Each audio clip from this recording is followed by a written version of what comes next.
Okay, folky dokies, we're gonna cut some rocks today. We got Botswana agates. I gotta cut these up to show what they look like on the inside for the website. This one you get a good window in. These other ones you don't, but I'm feeling them by weight to figure out which ones are quartz, because as you know, an agate can form with the fortification, all that banding, or it could just have a quartz center, which isn't 2-inch string for lapidary, meaning cutting of the rock. And by cutting I mean processing into a finished stone. I'll show you what they look like when they're done after. They look amazing. We got some faceted ones that my factory's done. I'm gonna rip through the interesting one first. Doesn't matter which direction you go, to be honest, because fortified it's the same thing all around. There's no top or bottom. Oh, let me explain the saw here. So this is a production saw. So basically it's smaller so I can sit at it all day long and just run rocks through, or one of my workers overseas can. It's meant for just continual use, so it's a big motor. I think I got a horsepower down there, which was running the this thing at 3,000 RPM. Normal saws run at like 1725 RPM because they got the 3rd horsepower motors. Basically, it's a beast, and nothing's gonna bog it down, which is why I can run big agates through rather than just slabs. I've got some injection ports here where I'm gonna run the water in, as well as phenolic pins that stabilize this blade. So right at the right under the table here, there's actually phenolic pins stabilizing the blade so I can carve on it if I want. Here I've got my water source right at the cutting area. Let's go ahead and chop up some rock.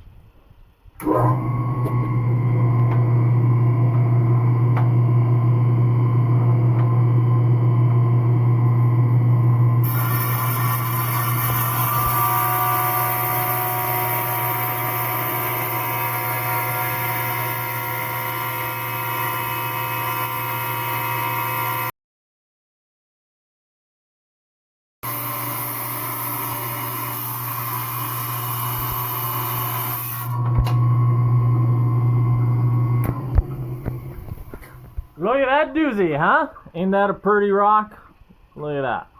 So from there we can make some cabochons or some faceted stones or anything, but I think that's a pretty one. So like I said, that window in gave me a pretty good idea of what was inside. Oh yeah, I'm going to cut another Botswana here, but we're going to do it on a different saw blade. Here's an old school saw, basic cast aluminum frame.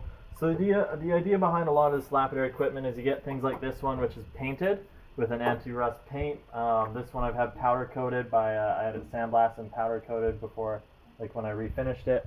But a lot of these machines, if they're made well, the machine is rust proof, but the blades always rust. So as you can see on here, this blade is rusted to, for lack of better words, to shit. So I don't know how great it's gonna cut. I just run it till it's on its last legs here. I should probably swap this blade out before this, but we're gonna do it anyway. So I got another Botswana here, which is going to be tough on this blade because Botswanas are really, really hard agates, but c'est la vie. Here's our motor. I kind of did this up, so I did a basic motor mount, ran the pulley on it with the motor there. So you can see I've got a chamber underneath here that the blade is submerged in, and it's picking up water as it spins, and down there picks up all the gunk and everything. So let's just go ahead and cut the rock. Now these blades are very safe, right? Oh God! No, I'm teasing you, don't worry. You can actually run your finger along the blade, and we do sometimes. We'll actually stabilize the blade with our fingers on there. Because it's a gem blade, this is a very, very thin blade to reduce kerf, which means I reduce my material loss on high-grade gemstones. So let's go ahead and cut this. And one thing I like, I'm going to turn this off for a moment. So one thing I like about gem blades is how quickly they cut, because there's less surface interaction with those diamonds, so it's like a paper cut. Paper will slice deep even though it's so fragile and thin, whereas the other blade I was using is a lot thicker, that material loss is more. It's more robust, so I get more life out of it, and it can really hog through soft stones like in production, or slabs, thinner material. But this blade almost cuts faster even though it's thinner. The problem is I wear it out sooner. So I'm sacrificing toolage for the sake of time on this one. I also just want to show you this blade run through. These blades like to bend. There's no phenolic pins under the table stabilizing this, so if I put too much torque on one side, I'm going to end up taking the blade out of true. Let's go ahead and cut the rock.